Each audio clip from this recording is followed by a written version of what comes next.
한국직업방송과 연합뉴스TV가 함께 만드는 취업 전문 뉴스 투데이 고용플러스입니다. 남북 정상이 개성의 공동 연락사무실을 만들기로 합의하면서 폐쇄됐던 개성공단이 언제 다시 가동할지 관심이 쏠리고 있는데요. 입주 기업인들은 개성공단 시설 점검을 위해 다음 달 중으로 방북을 신청할 계획입니다. 한지희 기자가 취재했습니다. 2016년 북한의 4차 핵실험 직후 개성공단이 폐쇄되기 전까지 약 12년간 공단에 입주한 우리 기업은 모두 124곳. 이번 정상회담 이후 2년여간 굳게 닫혔던 공단이 다시 가동될 것이라는 기대감이 커졌습니다. 개성공단에서 철수한 우리 기업 중 96%는 다시 입주하길 바라고 있습니다. 북한 노동자의 임금 수준과 물류 비용을 고려할 때 입주 기업의 79%는 개성공단이 다른 공단보다 경쟁력이 높다고 보고 있습니다. 개성공단 입주 기업들은 다음 달 3일 개성공단 재가동과 관련한 준비팀을 꾸리고 본격적인 활동에 들어갈 예정입니다. 먼저 정부에 방북 신청서를 내고 북미 정상회담이 열리기 전에 개성공단을 찾아 생산시설부터 점검할 계획입니다. 입주 기업인들은 이르면 2달 안에 공단 원상복구가 가능할 것으로 보고 있습니다. 시설이 어떻게 되어 있는지 이런 걸 보고 돈이 얼마나 정도 투자가 되어질지 인력들은 얼마나 지금 남아있는지 확인을 해야 되는 거고 최소한 이런 생산할 수 있는 여건들이 마련되어질 수 있도록 이제 우리는 기업 입장에서 해야 되고 갑작스런 개성공단 폐쇄로 입주 기업들이 받은 경제적 피해 규모는 8,150여억 원에 달합니다. 대북 경제협력 사업이 본궤도에 올라 굳게 닫혔던 경제협력의 물꼬가 터질지 주목됩니다. 연합뉴스TV 한지입니다. 이번 남북 정상회담에서 김정은 북한 국무위원장은 고속철도에 관심을 보였습니다. 만약 서울에서 신의주까지 고속철도를 놓으면 어떤 효과가 있을까요? 경부선 KTX 건설비 절반으로 기차로 유럽까지 가는 단초가 되는 것은 물론 연 1,200만 명이 이용할 전망입니다. 배삼진 기자입니다. 김정은 위원장은 이번 회담에서 남한의 고속철도가 좋다는 얘기를 꺼냈습니다. 평창올림픽 때 박람한 동생 김여정 제1부부장을 통해 KTX 탑승 경험을 들었던 겁니다. 현재 남북 간 경의선, 동해선 철도는 모두 연결돼 있습니다. 제재가 풀려 가동 결정만 내려지면 운행할 수 있는데 다만 단선에다 속도가 늦다는 게 문제입니다. 이 때문에 경의선 복선화와 경원 동해선 개보수 방안이 논의되고 있습니다. 하지만 사람을 장거리 수송하려면 KTX와 같은 고속철이 필요합니다. 남북이 건설에 합의한다면 가장 유력한 노선은 서울 신의주 간 420km 구간입니다. 경부선 KTX 건설에 20조 원 가까이 들었지만 북한은 보상비가 별로 들지 않는 데다 우리가 인프라만 제공하고 북한이 직접 건설하면 비용을 더 줄일 수 있어 10조 이하로도 가능할 전망입니다. 건설되면 서울 평양은 1시간, 서울 중국 베이징은 6시간이면 갈 수 있어 그야말로 일일 생활권이 됩니다. 사실상 섬이나 다름없던 한국이 철도로 유럽까지 연결되고 중국 등 외국 관광객들도 대거 이용할 수 있어 사업성도 양호합니다. 남북 고속철을 연결하면 연 1,200만 명이 이용하는 동북아의 핵심 교통시설이 될 수 있어서 북한의 개방, 국제사회로의 편입을 가속화시킬 수 있다고 생각합니다. 전문가들은 북한이 국제금융기구에 가입해 국제 민간 투자를 받을 수 있는 시점이 바로 건설의 적기라고 강조합니다. 연합뉴스TV 배삼진입니다. 우리나라에서 회사에 다니면서 임금을 받는 노동자 10명 중 3명은 비정규직입니다. 지난 10년간 비정규직 노동자의 월급은 꾸준히 올랐는데요. 하지만 그만큼 물가도 뛴 데다가 정규직과의 월급 격차는 더 벌어졌습니다. 정선미 기자입니다. 우리나라 임금 노동자의 33%, 657만 명은 비정규직입니다. 이들의 월급은 10년간 30% 가까이 올랐습니다. 비정규직 노동자의 지난해 6월 기준 월급은 150만 6천 원으로 10년 전보다 27.6% 늘었습니다. 하지만 구매력 상승 효과는 거의 없었는데 같은 기간 소비자 물가도 25% 올랐기 때문입니다. 게다가 정규직과 비정규직 월급 차이는 125만 5천 원에서 185만 7천 원으로 더 늘어났습니다. 정규직 월급 상승률이 38%로 비정규직보다 높기 때문입니다. 사실 시간당 임금은 비정규직이 정규직보다 더 큰 폭으로 올랐습니다. 하지만 비정규직의 근무 시간이 대폭 줄면서 월급 격차는 더 벌어졌습니다. 시간당 임금은 늘어났다 하더라도 전체적으로 근무하는 시간이 줄어들면서 단기 근무 형태가 높아져서 임금이 크게 증가하지 못한 상태이고요. 여기에 상여금 등을 포함한 전반적인 임금 수준 역시 악화된 것으로 판단됩니다. 월급은 올랐지만 뛰는 물가 탓에 효과를 보지 못한 비정규직. 정규직과의 월급 격차로 상대적 박탈감까지 겪게 됐습니다. 연합뉴스TV 정선미입니다. 시내 직장이라는 공공기관이 지난해 신규 채용을 늘렸지만 증가폭은 2년째 둔화했습니다. 복리후생비는 2013년 방만 경영 지적으로 대폭 감소했다가 매년 늘고 있습니다. 지난해 공공기관 임직원 정원은 31만 2,320명으로 전년보다 11,853명, 3.9% 늘어나는 데 그쳤습니다. 이는 2016년 4.2%로 증가한 것과 비교하면 증가폭이 2년 연속 둔화한 것입니다. 공공기관 복리후생비는 2014년 20.8% 삭감한 이후 2015년 5.2%, 2016년 2.7%, 지난해 3.6%로 3년째 증가했습니다. 중소기업들의 투자 여력을 의미하는 현금성 자산이 최근 빠르게 늘고 있지만 실제 투자는 뒷걸음친 것으로 나타났습니다. 한국조세재정연구원의 분석 결과 전체 기업의 현금성 자산은 2000년 127조 원에서 2016년 575조 원으로 5배 가까이 불어났습니다. 이 중 중소기업의 현금성 자산은 재작년 112조 원 수준으로 같은 기간 동안 8배 가까이 내며 증가세가 두드러졌습니다. 반면 중소기업의 설비 투자 증가세는 2010년 이후 마이너스 수준으로 떨어져 중소기업의 투자 촉진 필요성이 크다고 연구원은 지적했습니다. 남북 정상회담 개최로 남북 경제협력에 대한 기대가 커지면서 북한 자원 개발에 대한 관심이 커지고 있습니다. 북한에 매장된 광물 자원 가치는 돈으로 따져보면 3,200조 원에 달한다는 추정이 있는데요. 전문가들은 이들 자원의 개발권에 주목해야 한다고 지적합니다. 정선미 기자가 전해드립니다. 자원이 부족한 남쪽과 달리 북쪽은 풍부한 광물 자원을 갖고 있습니다. 금과 은, 철과 석탄 등 북한 지역에 매장된 광물 자원의 잠재 가치는 3,220조 원, 220조 원에 불과한 남한 지역의 14배가 넘습니다. 게다가 스마트폰 등 첨단 기기 제조에 필수지만 중국이 독점하다시피 하고 있는 히토류도 상당량 매장돼 있는 것으로 알려졌습니다. 북한은 4,800만 톤을 매장하고 있다고 이제 얘기를 하고 있는데 아직 정확하게 히토류에 대한 품이라든지 그 세부 매장량들이 나와 있지 않습니다. 수출량도 적기 때문에 이거에 대해서 본격적으로 탐사가 이루어져서 전문가들은 남북 경협의 핵심 중 하나로 북한의 자원 개발권에 주목해야 한다고 강조합니다. 자본도 외화도 기술도 부족한 북한에 도로와 철도 등 인프라 투자를 돕는 대가가 될 수 있기 때문입니다. 북한에서 가지고 있는 자산 중에서 가장 실물 가치가 뚜렷한 자산이고요. 인프라 투자를 하는 경우에 한국이 차관을 제공한다라고 하면 북한 입장에서 그걸 가장 손쉽게 갚을 수 있는 방법이기 때문에 자원 개발권에 주목하고 있습니다. 경협을 통해 자원 개발권을 얻게 된다면 자원 빈국에 소위 자원 외교까지 실패한 우리에게는 안정적으로 광물 자원을 확보할 수 있는 또 하나의 기회가 될 전망입니다.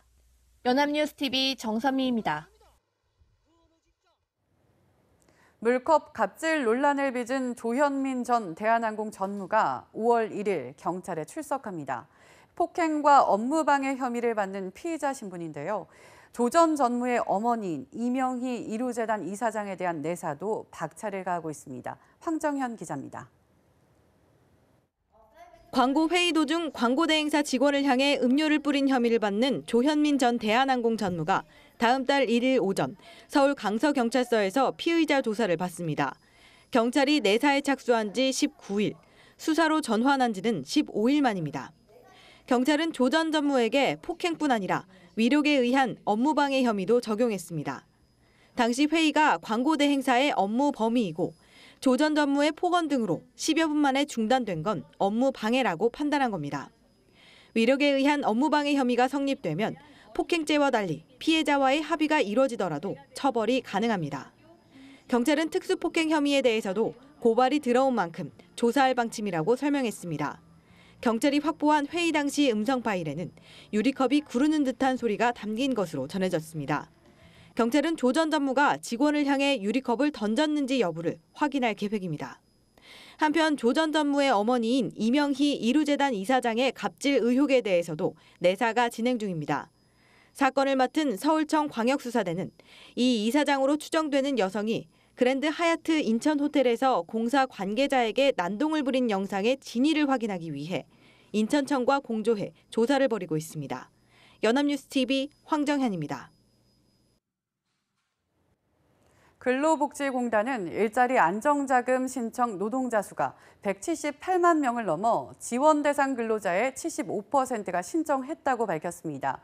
일자리 안정자금은 최저임금 인상에 따른 인건비 부담을 줄여주고자 30인 미만 업체 월 190만 원 미만을 받는 근로자에게 1인당 최대 월 13만 원을 지원하는 제도입니다. 1월 말까지만 해도 신청이 8만여 명에 그쳤지만 이후 석 달 만에 전체 신청 대상의 4분의 3을 채웠습니다. 인천국제공항 제2여객터미널을 이용한 여객 수가 개장 100일 만에 500만 명을 넘어섰습니다. 인천국제공항 항공사는 올해 1월 18일부터 이달 27일까지 제2터미널을 오간 여객 수는 504만 7천여 명으로 전체 공항 여객의 27%를 차지했다고 밝혔습니다. 제2터미널 개장 이후 인천공항의 전체 여객도 지난해 같은 기간보다 12.4% 늘었습니다. 대한항공과 델타항공 등 4개 항공사가 제2터미널로 분산되면서 출국 시간도 41분에서 34분으로 단축됐습니다. 민주노총과 이주노조, 이주공동행동은 29일 서울 보신각 앞에서 집회를 열고 이주 노동자 권리 찾기에 나섰습니다. 이들은 적은 임금으로 장시간 근로하면서도 사업장을 마음대로 옮길 수도 없고 숙식비마저 강제 징수당한다고 주장했습니다. 또 이주 노동자를 진정한 노동자로 받아들여달라고 정부에 호소했습니다. 아울러 1일부터 현장을 직접 찾아가 투쟁하겠다는 의미에서 투쟁 투어 버스를 띄우겠다고 밝혔습니다.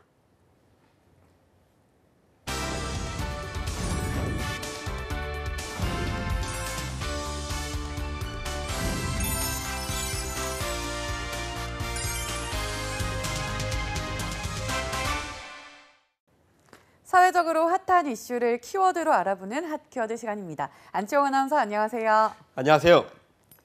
핫키워드 시간입니다. 이 모든 교양과 지식의 근원은 책에서 나온다고 합니다. 그렇다면 대한민국 젊은이들의 독서량은 어떻게 될까요? 핫키워드에서 알아봅니다. 네, 최근 책을 읽지 않는 사람들이 늘고 있다고 하잖아요. 부끄럽지만 저 역시 한 달에 2-3권을 읽는 게 전부거든요. 다른 사람들은 어떤지 정말 궁금합니다.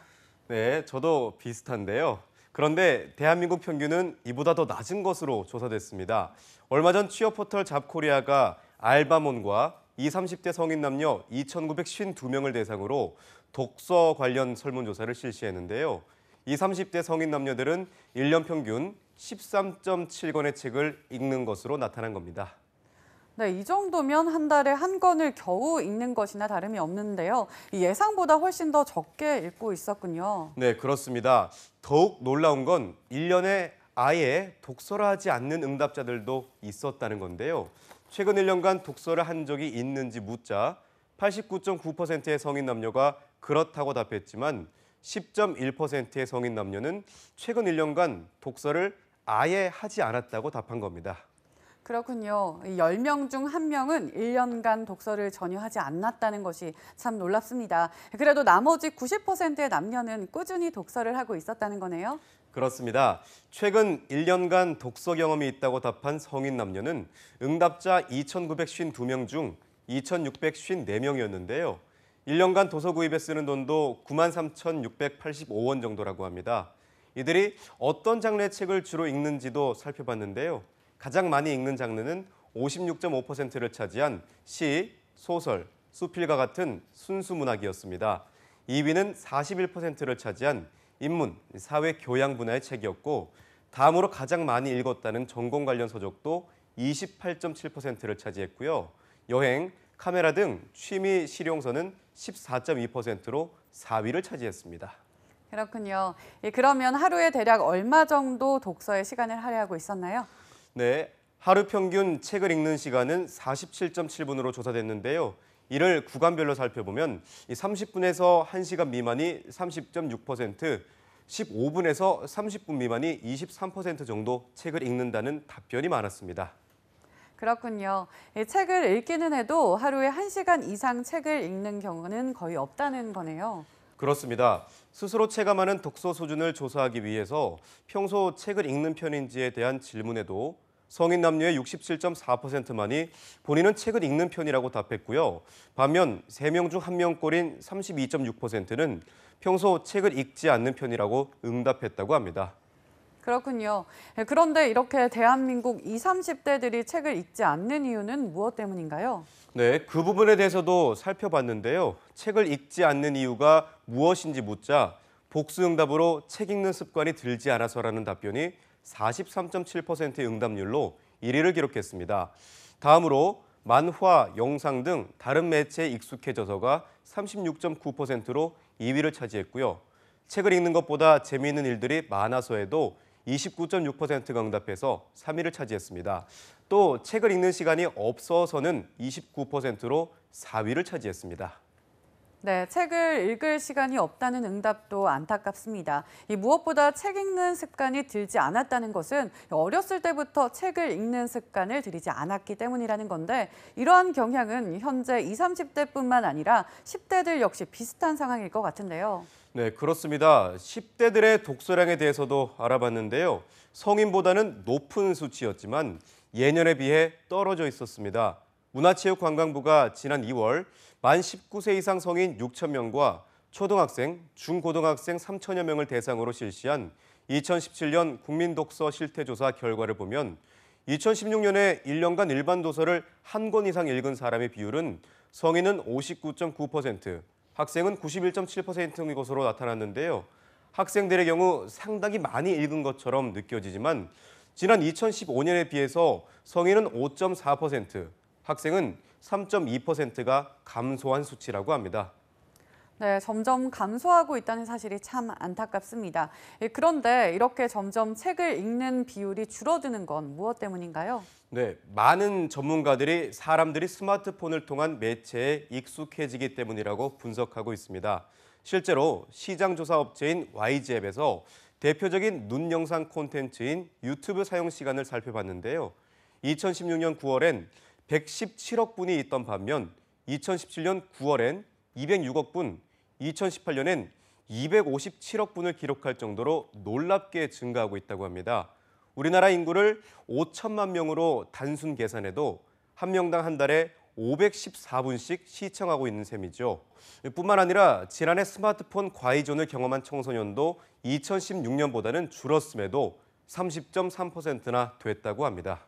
그렇군요. 스마트폰 사용이나 영상 콘텐츠가 책보다 접근성이 더 높은 편이잖아요.